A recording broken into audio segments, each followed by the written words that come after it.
Hello and welcome to Eastern Roman history. As the Roman Empire Christianized and changed during the 4th, 5th and 6th centuries, many new structures were built or repaired that survive to this day. This video looks at some of the best examples of the architecture of the late Roman Empire. Number 6. The Rotunda of Galerius. The Emperor Galerius was a late 3rd century emperor and ruled as junior and then senior emperor from 293 to 311. In AD 306, he built the Rotunda in the city of Thessalonica in Greece.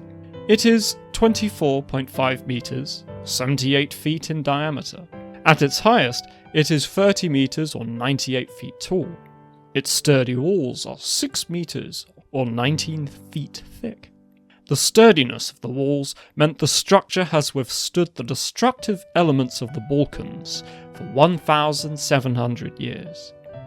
It remained empty after the death of Galerius until the reign of Theodosius I, who converted it into a church.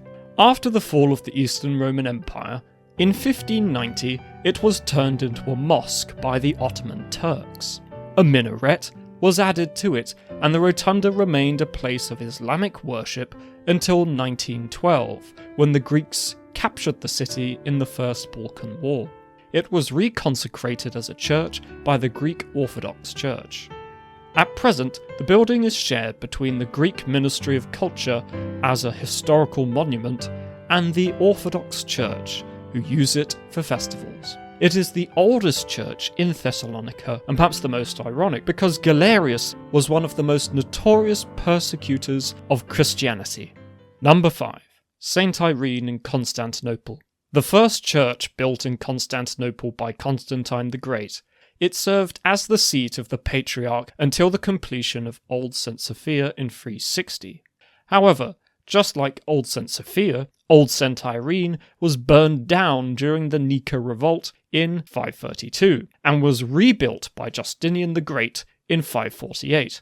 It was restored by Constantine V in 740 after an earthquake. Constantine completely redecorated the interior and has some of the best surviving examples of iconoclast art inside of it.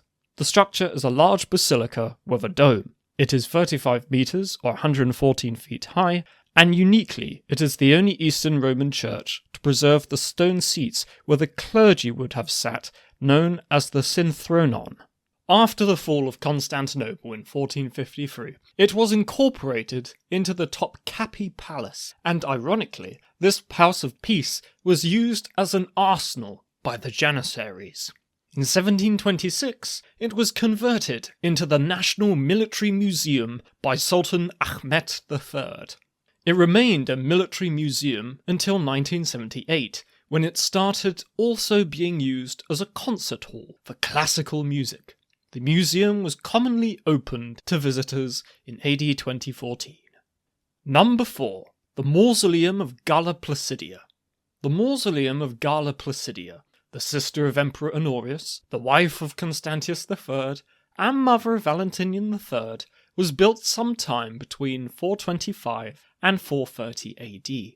A misnomer in some respects, since she was never actually buried in the building, but was interred in Rome. This small mausoleum, built from brick, follows a cruciform layout with a dome in the centre and is barrel vaulted along the cross sections. Typical of most Roman churches of the period, the outside is rather plain in appearance, but inside there are wonderful decorations. The walls and ceiling are covered in mosaics with scenes inspired from the Bible. These are some of the oldest surviving mosaics from Ravenna, and easily some of the best preserved from the Western Roman Empire. Inside are 3 sarcophagi. The largest sarcophagus is said to be the tomb of Galla Placidia herself. The sarcophagus on the right is attributed to either Emperor Honorius or Emperor Valentinian III. The tomb on the left is attributed to Emperor Constantius III. In 1577, the contents of the larger sarcophagus was burned accidentally by children. These are only legendary attributions, however. The mausoleum was actually the oratory of the Church of the Holy Cross. In 1996, it was added as an UNESCO World Heritage Site. Number 3. Portchester Castle, the Saxon Shore Forts. Portus Aderni, later known as Portchester Castle, was one of the forts of the Saxon shore, which were built in the late 3rd century to defend both sides of the English Channel from pirate raids, presumably from the Saxons. It is first mentioned in the Notitia Dignitatum from the early 5th century AD. It is strategically situated to defend Portsmouth Harbour. The fort covers 9 acres and is defended by a wall which is 20 feet or 6 meters high. The walls are 3 meters or 10 feet thick and are made of flint and limestone blocks. Towers are dotted along the walls at regular intervals. The gatehouses are indented into the walls, allowing the defenders to shoot at the attackers from 3 sides. Throughout its 1700-year existence, it has only lost 4 of its original Roman towers. Parts of the walls were later used for stone in the following centuries, but thanks to good maintenance from its later post-Roman and English occupants, much of the original Roman fortification survives to the present. The Saxon shore forts were a vital part of the defences of the British Emperor Carausius, who seized Roman Britain in AD 286. The Saxon shore forts were built by various emperors during the 3rd century, but it is possible Portchester Castle was built by Carausius himself, who completed the fort system. Large numbers of his coins have been found at the site. Portchester Castle was probably the base of the Classis Britannica, the Roman fleet designated for the defence of Britain. Portchester Castle is the finest and best preserved Roman fort north of the Alps. Though the Roman Empire abandoned Britain in AD 410, the fort remained in use by the Romano-British and then the Anglo-Saxons. It was later used as a burh to defend from Viking attacks. The castle was later used as a prison in the early modern period. Once a home to Roman legionnaires, the castle is now home to a church and a heritage site open to the public. Number 2. The Arch of Constantine. Built by Constantine I to commemorate his victory over the Emperor Maxentius, the Arch of Constantine is located next to the Colosseum and is the largest Roman triumphal arch. It is 69 feet or 21 meters high, 85 feet or 25 meters wide, and 24 feet or 7 meters deep. It was completed on the 25th of July, 315. Its core is made of brick, faced with concrete, and covered in marble blocks. An inscription at the top reads, "To the Emperor Caesar Flavius Constantinus, the greatest, pious, and blessed Augustus, because he, inspired by the divine, and by the greatness of his mind, has delivered the state from the tyrant and all his followers at the same time, with his army and just force of arms. The Senate and people of Rome have dedicated this arch, decorated with triumphs." Above the 2 mini-arches are the Constantinian friezes celebrating the climax of Constantine's campaign in Italy against Maxentius. It shows the siege of Verona and the Battle of Milvian Bridge. Then there is his entry to Rome and a meeting of the Roman Senate and people. Above these, in the roundels and pediments, are frescoes from earlier imperial monuments. The Constantinian reliefs are directly related to the friezes taken from earlier emperors, Trajan, Hadrian, and Marcus Aurelius. These celebrate the military achievements of the good emperors over external enemies. The arch was built in the city centre along the Via Triumphalis. Constantine equated his victory over Maxentius as equal to the victories of Trajan, Hadrian, and Marcus Aurelius. A panegyrist in 313 declared, "O tandem felix civili, Romana victoria."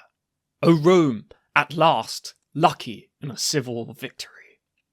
During the Middle Ages, it served as a gateway for a prominent Roman family home. In the 18th century, it was restored, and has remained a Roman monument ever since, inspiring many similar triumphal arches. Number 1. St. Sophia in Constantinople.